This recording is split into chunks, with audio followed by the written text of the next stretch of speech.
So you're going to go solo today, since I went all solo last week, Terry. It was going to be on you for a minute there. Uh-oh. I don't Were think you ready for? Were you ready for that? Well, I don't think I'd do as good a job as you did, but I think I could probably handle it if I knew how to do all the buttons. So that's the hard part, the buttons. Sometimes the picking horses is the hard part. Yesterday, a lot of shots coming in all across the board, and yeah, I was watching a lot of different races yesterday. It got me to wondering, Terry, and I'm interested in people's feedback on this. But now with all these rule changes and apparently how strict they're enforcing everything, I just wonder how many horses that prior to HISA that look like world beaters now after HISA, instead of running for stakes races, you might see them in allowance or optional claiming races. Yeah, it's true. It's absolutely true. I agree with that.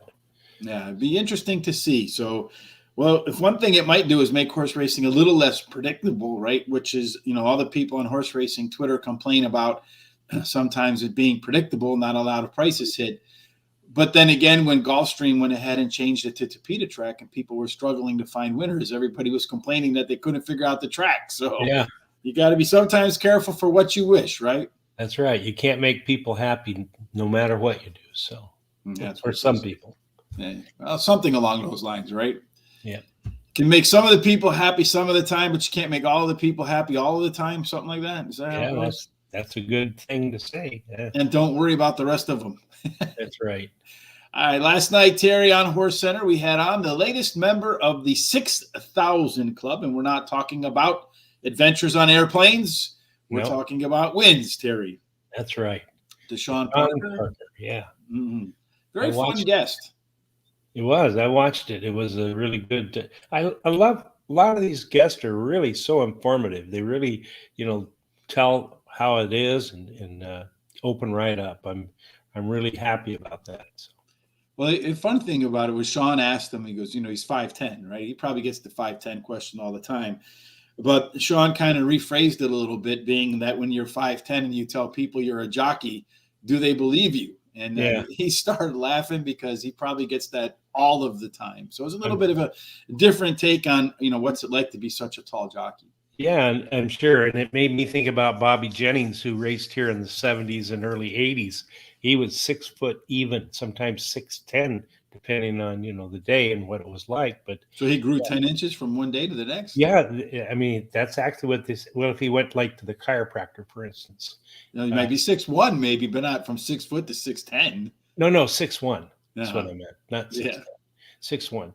But it made me think about that. He used to have a hard time keeping his weight down, though. But he was a pretty good jockey. Well, if you can gain an inch going to the chiropractor, I think I'm going to start going there every day. Yeah. I should have did that when I was younger. Yeah. My wife gains a little bit of height when she does. So. Well, when they crack and straighten you out, I would imagine. Yeah. All right. Tonight, we're going to have on guest Matt Dinnerman. Today, we're going to talk about Del Mar. Tonight, we're going to talk about Del Mar. Some of the big races, including the Bing Crosby this Saturday at Del Mar. Where the surf meets the turf, right? Not the turf and the surf. That's what Terry gets when he goes out to eat. That's right. The turf and the surf.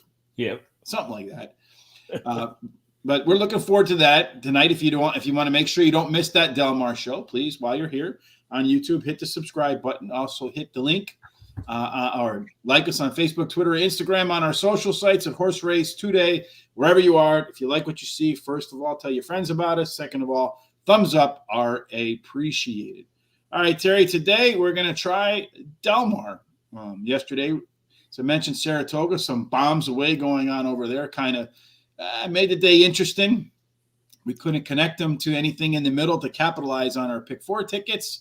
Let's hopefully today that we can make that a little bit different. So first race today at Del Mar is 5 furlongs on the turf. It's a claiming $5,000 race for a purse of $62,000.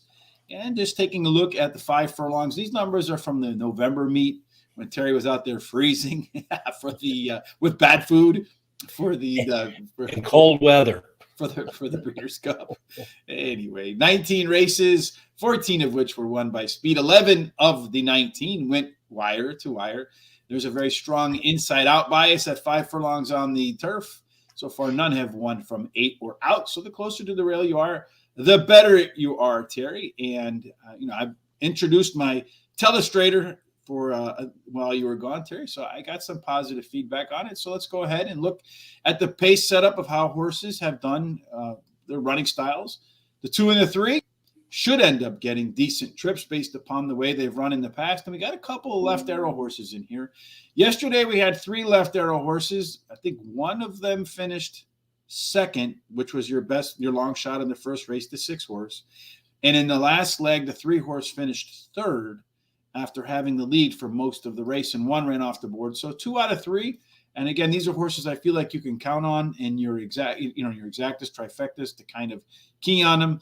The 8's got some late pace along with the 1 horse. So the 1 horse is a left arrow horse, has the top late pace, should be competitive with the 2 or the 3 for the front, and has a little bit more late punch than those guys have. And that's exactly why it makes it into my box it up. That's the nice thing about starting, Terry, a little bit later on in the day for race 1, is that we can put our box it up. So whatever we want, wherever we want, because they're not going to happen while we're talking. So box it up, race 1 for me at Del Mar. I'm going to start off with the 1 horse, Heaven Shines. Doesn't heaven always shine, Terry? It's where we all want to go. Left arrow horse that should challenge for the lead, has the top late pace figures in the field. Speed wins. Got the legs to get it done at the end. Cowboy Charlie is another that should compete for the lead. 3 good works, including 2 bullets since his last race. Number 5, Bochambo. I think that's going to be my nickname going forward. Enters the claiming ranks for the first time. Trainer Peter Miller hits at 27%. The first time he puts a horse into the claiming ranks. Last race was better than it looks on paper, with improved and stronger 2 and 4 furlong pace numbers. And finally, number 2, Street Art is making its 3rd start off a layoff. If you rewind on the past performances, you'll see that the 3rd race last time in a 3-race cycle was slight improvement over the other 2. So 3 works in between races. So I guess in this particular spot, despite being the 2 horse, 3s are wild. 3 workouts, 3rd off a layoff. There's got to be some numerology in that, Terry. That's right. Well, I like the number 5 horse, Bochambo. He finished 6th in his last race after being brushed in the stretch. Switches to a high percentage winning jockey, and his best dirt speeds are fastest among today's starters. And then number 1, Heaven Shines, your top pick. He comes in from Northern California after finishing in the money in 7 out of the last 8 races. Has the highest last race speed rating, and the rail post is winning at 22% clip. And then number 6, Winter Falcon.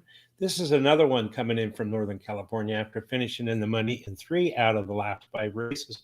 He won 2, winning 2, and now trying turf for the first time. And then number 2, Street Art. He likes to go to the front, so the cutback in distance should help.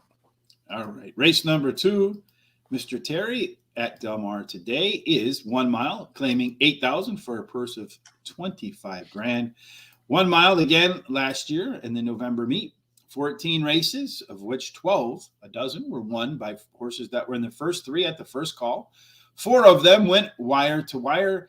We find that none managed to come home with the top prize from the rail. 2 and 3 were also discounted, but not as bad as 0 for. And then 4 and plus, they got a little bit of a bonus there, Terry. Again, if we have a little bit of fun with our telestrator here for race number 2, you'll see here, again, we have a left arrow horse with the 3 horse.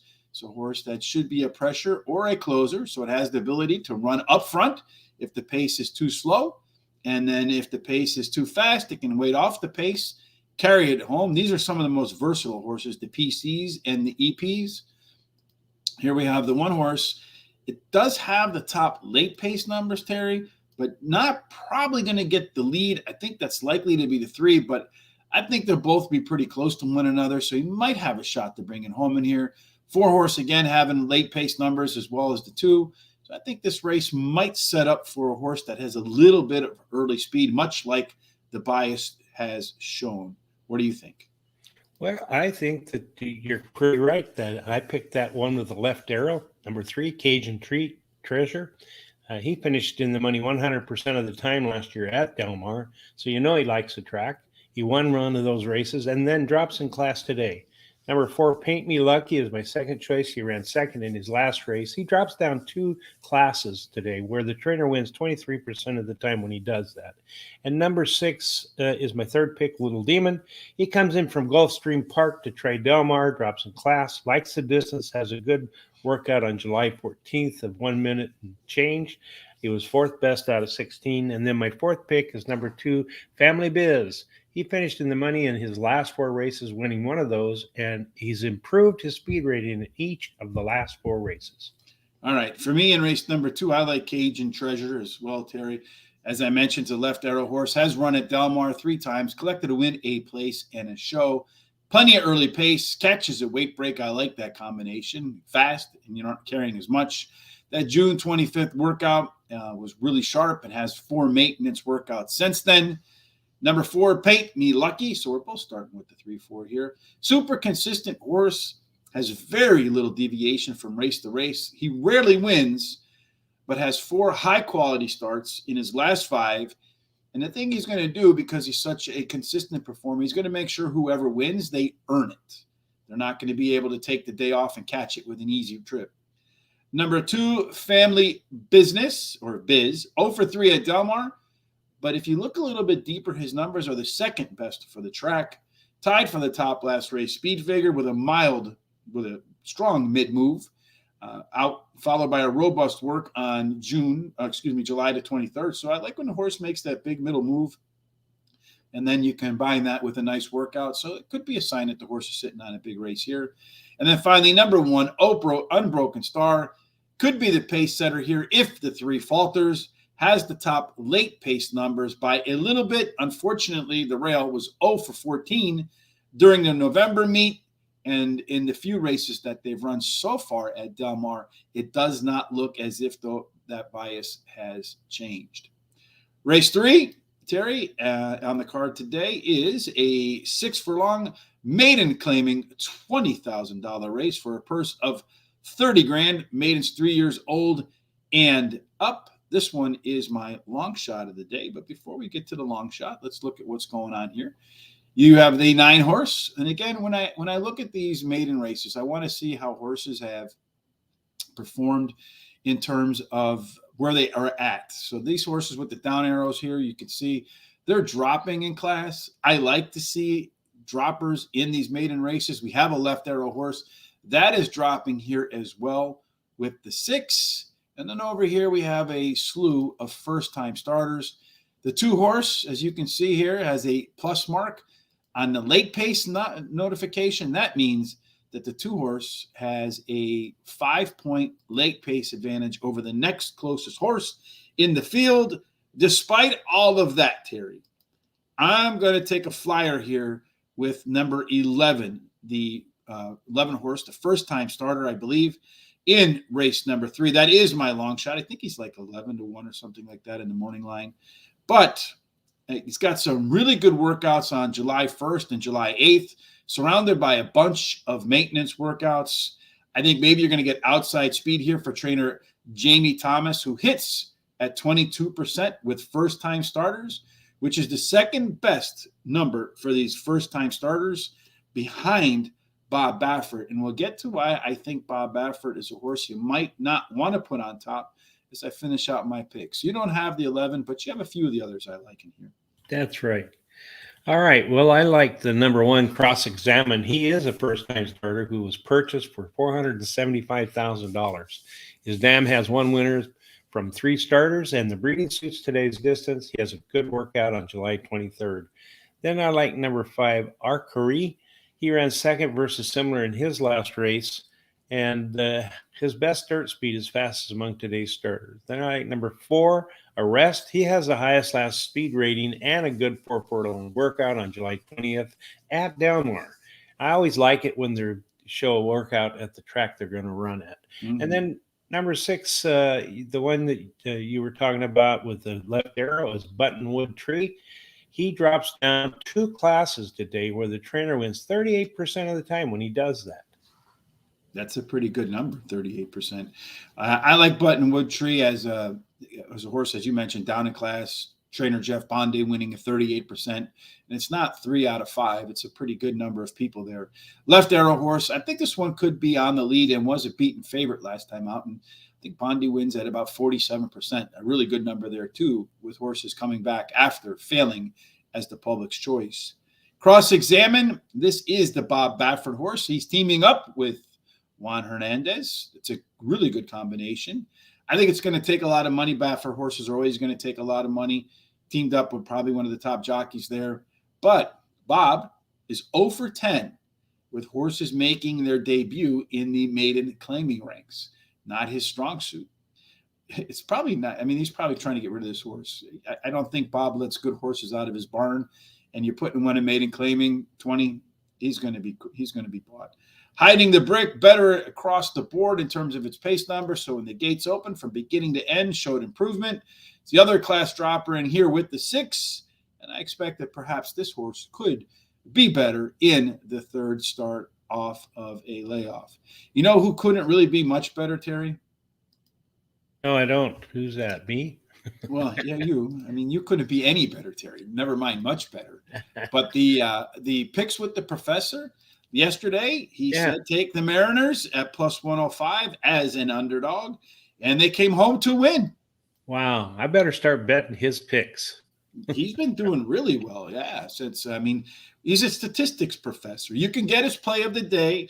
We put a link to it here in our description on YouTube and on Facebook. I think it's also on Twitter as well.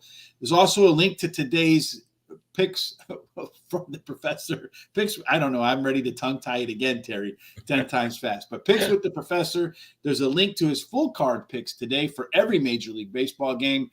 But today he's going to go with his play of the day, my Chicago Cubs. I don't know about that. But anyway, they're plus 123. They are an underdog here today. They're playing your Giants, it looks like, right? Yeah, I think so. And the Giants have been really doing bad in the last 7-8 games. They just don't seem to have any kind of, offense whatsoever. So the professor says Justin Steele isn't that far behind Alex Wood, the starting pitchers, but the Giants bullpen is pretty far behind the Cubs. Wood isn't a guy who often gives length, so he's probably going to be into the bullpen. That bodes well for the Cubs. Offensively, the Cubs project better against left-handed pitching and the Giants worse. So factoring that in, assuming the Cubs don't trade anybody away today, that means the Cubs should be favored in this one. Plus odds is a gift. Take it, Terry, and run. So I don't know that. Are you going to make your first baseball bet one that goes against your Giants? Oh, yeah. I do that with horses too. There'd be a favorite horse, but something looks a lot better. You have to do what you think is the best way to win, not just because your heart says to do something. So, well, that makes good sense. I agree with you, Terry. All right, so race 4, back to horse racing. But hey, if you win a little bit of money in horse racing, you might go play the Cubs today at plus 123. The way the professor's been rolling, right?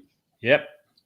So race number 4, Terry, it is 5 furlongs on the turf. I think that's how we started the card, right? 5 furlongs on the turf.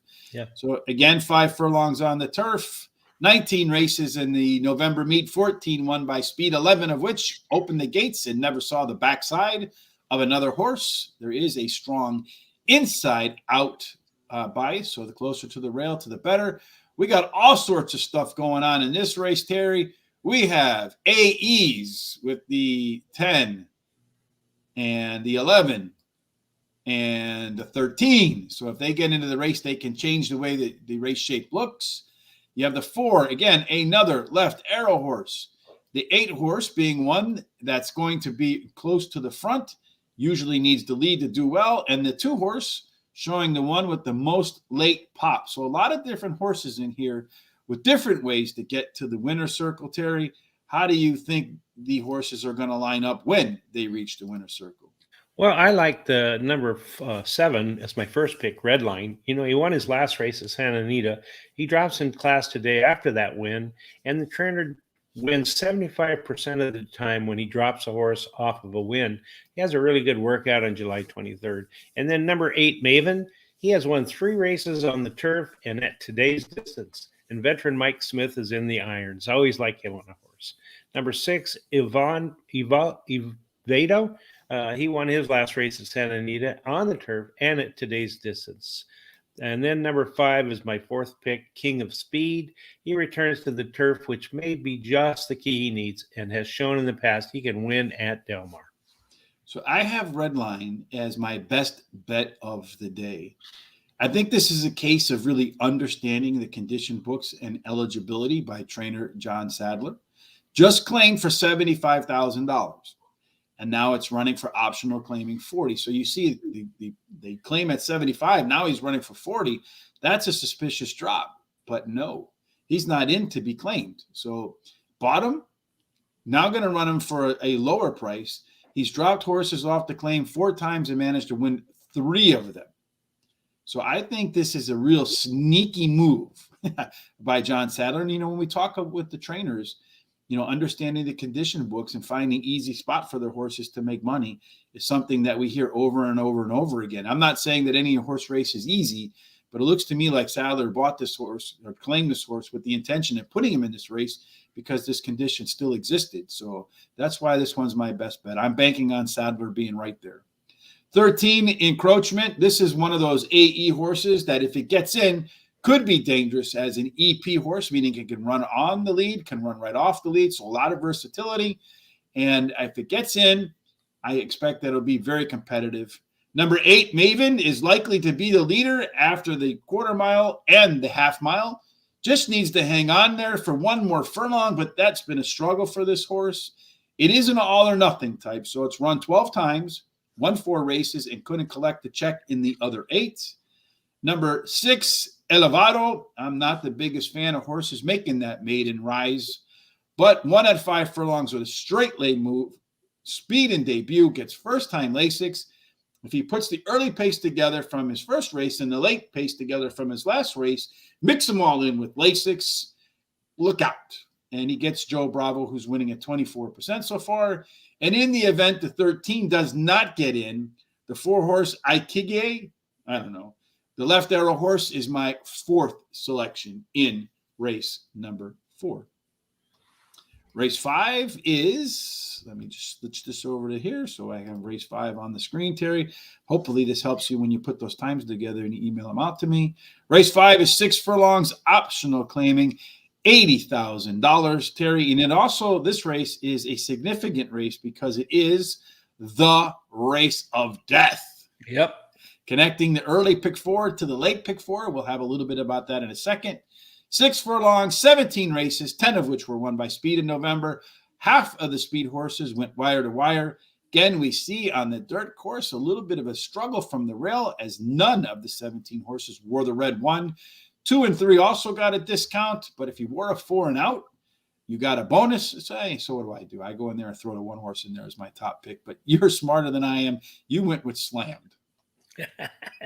That's right. Do you want to bring up your my little graphic here for race number 5? Where's race number 5? Race number 5 is up here. Only 1 horse really getting a mark in here. 2 of them, actually. You got the 2-horse, a pressure closer, again, meaning it can run on the lead if it's too slow. And if it's too fast, he can sit back and pounce.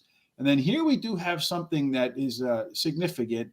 The 1 horse is a late pace horse with a plus and a plus, 2 plus marks, meaning its late pace numbers are 10 points greater, at least 10 points greater than the next closest horse. So if the 1 horse is anywhere near the front runners coming down the stretch, should have more than enough ability to run by all of them. Sounds really good. All right, Terry. That's why I put it in there as my top pick, but he's going to have to beat that O for rail bias. But you'd like to do that all the time, so it's my turn. Yeah, I know that. Yeah. So I like number 6 as my first choice, Slammed. She's won 7 out of 9 starts, and she has not raced for 5 months, but she had several good workouts in preparation for this race. Then I like number 1, Midnight Memories. She has won both of her career races. Her best dirt speed is fastest among today's starters, and she has a good 5 furlong workout on July 22nd. And then number 3, my third pick, Dance to the Music. She ran second versus Tougher in her last race, has the highest last speed rating, and she drops in class today. And that's what you do before the show starts when the music's playing. People don't see it. One of these days, I'm going to pop you on there while you're doing it. Yeah, you can, because I do a lot of chair dancing is what I do. So anyway, number 5, my 4th pick, Grace Adler. She is 2 for 2 at Del Mar, so she's perfect there and drops in class today. She is returning to a sprint, and I think that'll help and has a bullet workout on July 22nd, so she marks a lot of boxes off. Midnight Memories, the debut was the best race for any of these horses, hands down. Work since then are outstanding, Terry. So I think that one has a chance to break that rail curse. Number 3, Dance to the Music, won both of her first starts off the bench. 6 workouts since her last race. Number 5, Grace Adler is a Bob Baffert horse that won its debut, then followed it up with a Grade 1 win. Then struggled in the next 2 in a Grade 2 and a Grade 1. Been off since December, and those last 3 workouts are blazing. Number 2, Never for Money, Left Arrow horse. It is, as I mentioned, a pressure closer, so it has the opportunity to pick whatever path it wants. And I think the pace numbers do suggest that it will be close to the front of the field.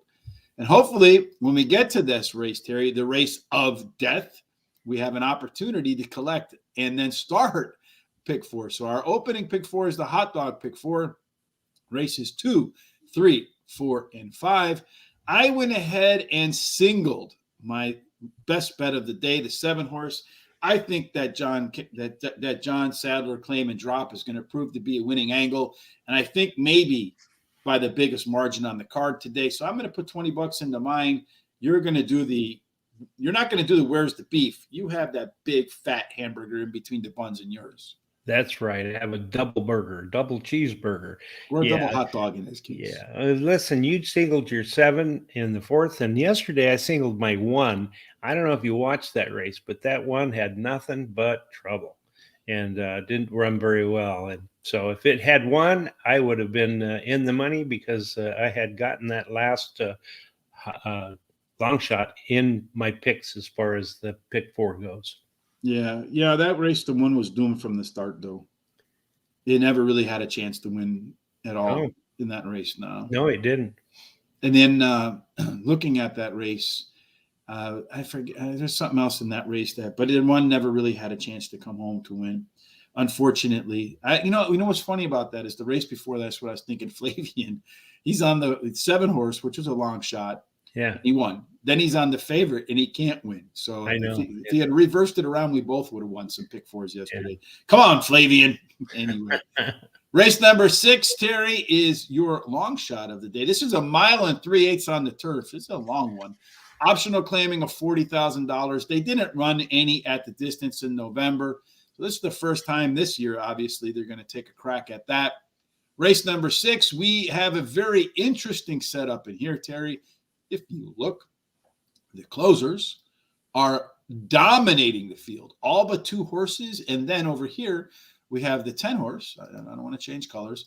The 10 horse that is early pace, but not only is it an early pace horse, Terry, but he's got a plus mark there. And it's almost, to be honest, almost 2 check marks, but it's only 1. So I think it was like 7 points greater than the next closest horse. So the 10 horse, 3 horse is I don't think it's going to compete for the lead with the 10. If so, it's just because the 10's trying to run easy fractions.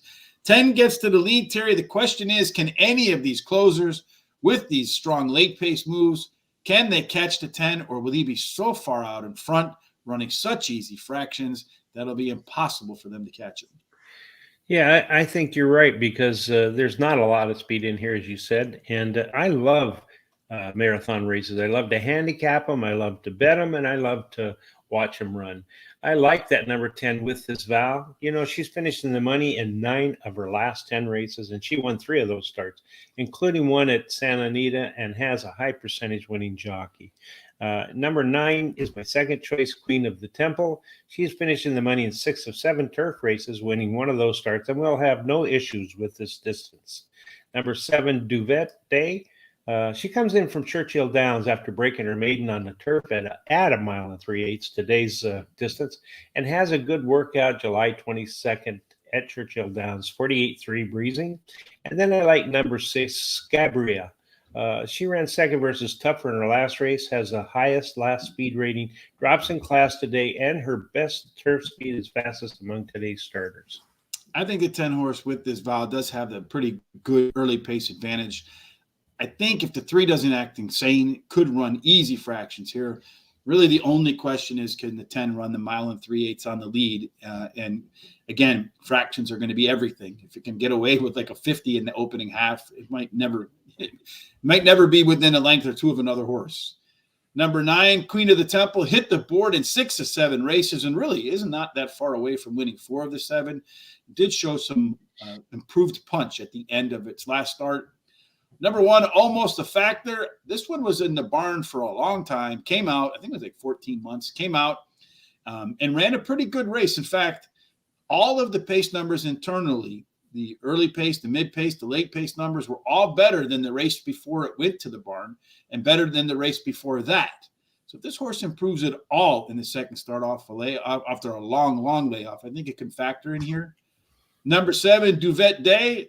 This one has a lot of ups and downs in its performances, but it's been consistent when it's got a little bit of time off.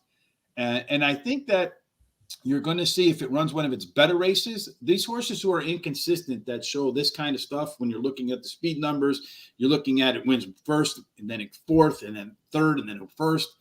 These horses have a lot of upside to them. So what you're kind of hoping to do is catch them on one of those upswings. And usually when you catch them on an upswing, it's usually after it could be after a poor performance. But those are the type of horses that do get value for you in terms of prices. Race 8, I forgot to put the banner up there for that last one, Terry. So it's just too many things to think of. Actually, I'm on race number 7. I wonder if I put the banner up there for race number 7. Race 7 is 7 furlongs. This one is the Fleet Treat Stakes, $175,000 for Golden State eligible California bred or California sired fillies. This is your best bet of the day at Del Mar, Terry, but you know the routine. Before we talk about your best bet at Del Mar, we have to talk about your best bet today at Saratoga, right? That's right. Yeah, I like Saratoga 5th race. First of all, how did yesterday go? Okay, yesterday, my best bet of the day, they scratched one of the runners, which I thought they would in the entry. So Servier ran in that race and ran second and was beaten by my third pick, number 8, Legal Deal, who won and paid $5.20 to $62.40. And the exacta for $1 paid $7.40. And actually this month, I didn't do some bets during about 10 days, but best bet. But my second and third pick horses have done much better than my first pick horse this month. So, and that happens sometimes. So I think I'm going to turn it around, especially starting today with, I think that number 2 at Saratoga in the 5th race, Lone Rock. He finished third versus Tougher in his last race after bobbling at the start. Is 1 for 1 at today's distance, and he switches to a high percentage winning jockey. And I think he's trained by the friend of the show, Robertino Diodoro, right? He is, yeah. Mm-hmm. And then I like number 1, Fearless, who I think is going to be the favorite. He has won 2 races of his last 3, has a high percentage winning trainer, Todd Fletcher, and drops in class today. But I think that 2 is going to get him. Number 4, Potos. As my third pick, he has improved his speed rating in the last 3 races and has a high percentage winning trainer and jockey. All right. So now, again, we are in race number 7, right, Terry? That's your best bet of the day? Yep. All right. So let's pull up hold on, right? Wrong button, Richard. This is the problem with too many things that are too close together on the bottom of the computer screen. Race number 7. Here we have, again, pretty interesting stuff. The 4 horse only being squared. The 4 horse is the horse that looks like it's going to get a favorable trip based upon its winning running style. And then again, I have a plus mark up here. So this horse, it almost got 2 again, just a couple away from getting 2, but it's at the 4 furlong number, not at the early pace. But at 4 furlongs, the 4 horse should have length and a half lead over the rest of the horses. So it does have a plus advantage there. The 3 horse, even though it should be close to the lead, I don't know that it'll get the lead. Hasn't typically won without the lead. But if it does get the lead, it has the top late pace figures in the field and could make it very difficult to pass if the 4 horse makes it to the 3 horse makes it to the front. And that brings us, Terry, to your best bet from Saratoga, to your best bet at Del Mar. That is that 4 horse that does have that plus advantage at the half-mile marker. Terry, why do you like it? Well, I like Connie Swingle because she has finished in the money in all 6 of her career starts. She's won 4 of those races and has the highest last speed rating. Her best dirt speed is fastest among today's starters, and she has a really good workout on July 22nd. Second pick, number 5, Fun to Dream. She won her debut race at Santa Anita as the heavily bet favorite. And then number 2 is my third pick, Tam's Little Angel. She has won 2 races in a row and goes for a hat trick. And now she's got a really good workout, 5 furlongs on July 17th. And then number 3 is my fourth pick, Opening Buzz. She comes in from Golden Gate Fields after breaking her maiden very easily. So she's kind of a mystery horse to me. Number 4, Connie Swingle, as I mentioned, should have the lead after 4 furlongs and then has the second best ability at the end of the race. So you can't pass what you can't catch. Number 5, Fun to Dream, smoked the field of 7 in her debut as the 3-5 favorite. It's a really good string of workouts for trainer Bob Baffert. This looks like one of those horses that was in the Baffert barn, then maybe got out of the Baffert barn during Baffert's suspension, and then returns to the Baffert barn. Number 3, Opening Buzz, as you mentioned, Terry, ran at Golden Gate in her debut, won that race just easily by 7, should be close to the pace, but had the top late pace figure in her debut race by a decent margin. And finally, number 1, Rose Dawson is the final choice, improved from race to race to race in her first three starts. She'll be coming from way off the pace, and at 7 furlongs so far, or at least in the November meet, they ran 8 races. It was a very fair distance with 50% winning from the front, 50% winning from off the pace, 2 of which went wire to wire. There is an outside in bias, but it is kind of small, and there's a very small 1-3 discount based upon what they should win at.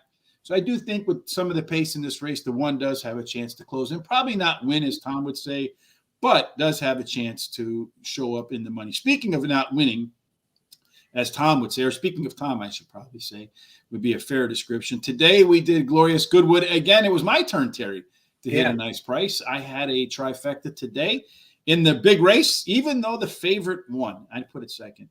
My top 4 picks, the 1 horse, which was my 4th pick, admittedly, ran second.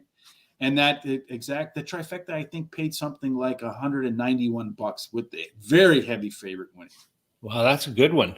Yeah, not bad. And then tonight, Thomas and I will be back at 5 o'clock for Glorious Goodwood one more time. Actually, today and tomorrow we'll be doing Glorious Goodwood.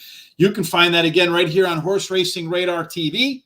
Just click the subscribe button, hit the bell so you're notified when we go live. Follow us on Facebook, Twitter, and Instagram. Our Swiss Army Sean. Keep you up to speed with every single thing that we're doing. Again, if you like what you saw, we appreciate thumbs up on Facebook and on YouTube. It helps us with their algorithms. And so far, Tom and I kind of struggled a little bit with the Royal Ascot. So far, every single day, we've gotten something nice at Glorious Goodwood. So we're hoping to keep that streak alive for the last 2 days, and we're hoping to keep our streak alive. At least we can get to the race 8 with a chance to collect on the late pick 4, Terry, which we'll get to our prime rib pick 4s in a second. It's also your box it up, Terry. So we got a lot going on in race number 8. First thing we want to look at for race number 8 is that it's a mile on the turf. And on a mile on the turf, they ran 31 races during the November meet. So pretty popular race, 18 of which were won from off of the pace. 5 went wire to wire. There was a small bonus from posts 1 and 4 through 7. Slight discount for the rest of the field. Let's take a quick gander at what it looks like, Terry, in terms of the race shape. There's all sorts of stuff going on here, my friend. You have the 2 horse, level. You got a couple horses like the 6 that are moving up in class. The 2 horse should be the one that gets a chance to run the early pace.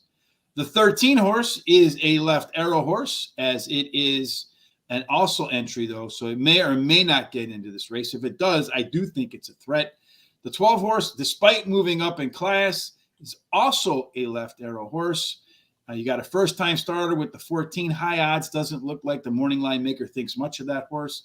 A couple of different horses that get close to the front that have some late pace. As it is with most maiden races, Terry, I got a feeling that this one is going to be super wide open. I think that's probably your reasoning behind making your box it up. It is. Yeah, I like to use and do my box it up in races that I think are pretty wide open because you tend to get some pretty good prices there. So, and of course, in my box it up, I like the 10 with the 4 with the 9 and the 12. So we'll have to see how that goes. I think it'll do really well. So anyway, I like the number 10, You Babe. He finished second versus similar in his last race. His best turf speed, fastest among today's starters. He tied actually with another one in here, and he should improve at the shorter distance. Number 4, Four Flag. He finished sixth in his last race after being bumped at the start, and it's showing he can handle the turf and this distance. Number 9, Queen's Code. He closed to finish second in his last 2 races in sprints, and now he stretches out to a mile, which might be the key. And then I like number 12, King's River Knight. He ran second on the dirt in his only start and now tries turf for the first time. The breeding suggests he'll like the grass, and his dams had 5 winners out of 7 starters, but 3 of those were turf winners. So we open the card with the box it up, and we end the card with the box it up. And we're also going to end the card with, for me, can't press the button twice. For me, in race number 8, I'm going to start with the 9-horse Queen's Code. On paper, to me, this looks like a 2-horse race between the 9 and the 10. Both horses have similar numbers at the end of the races, but it looks to me like the 9 should be in front of the 10.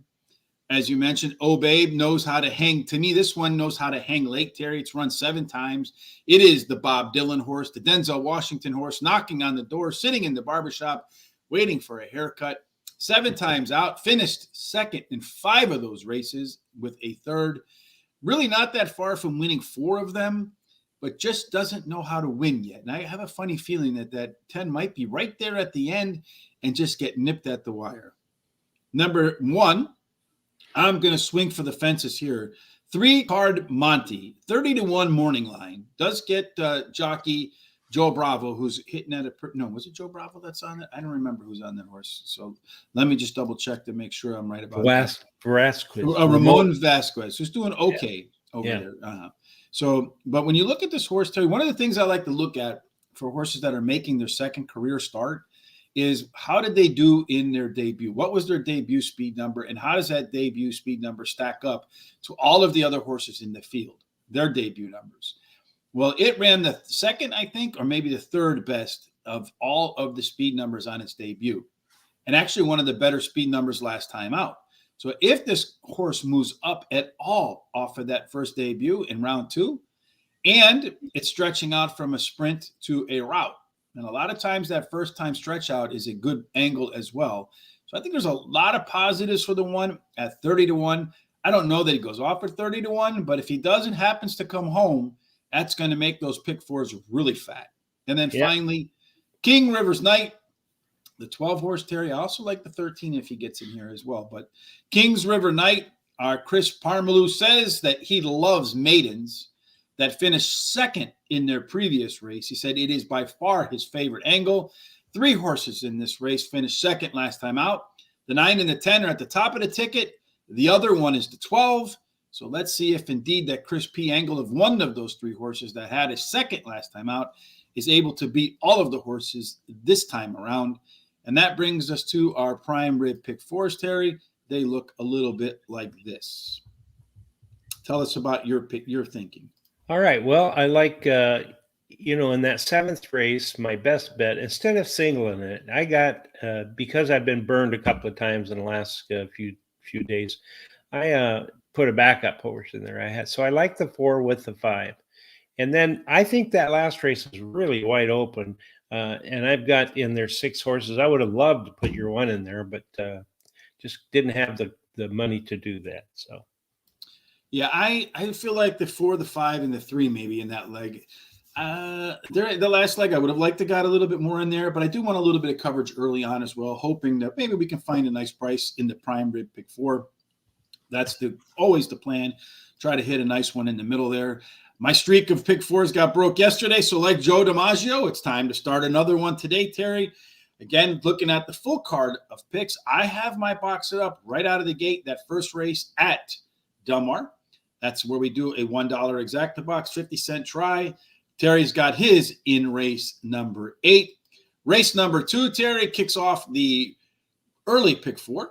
And we have our hot dog pick 4s. They look like this.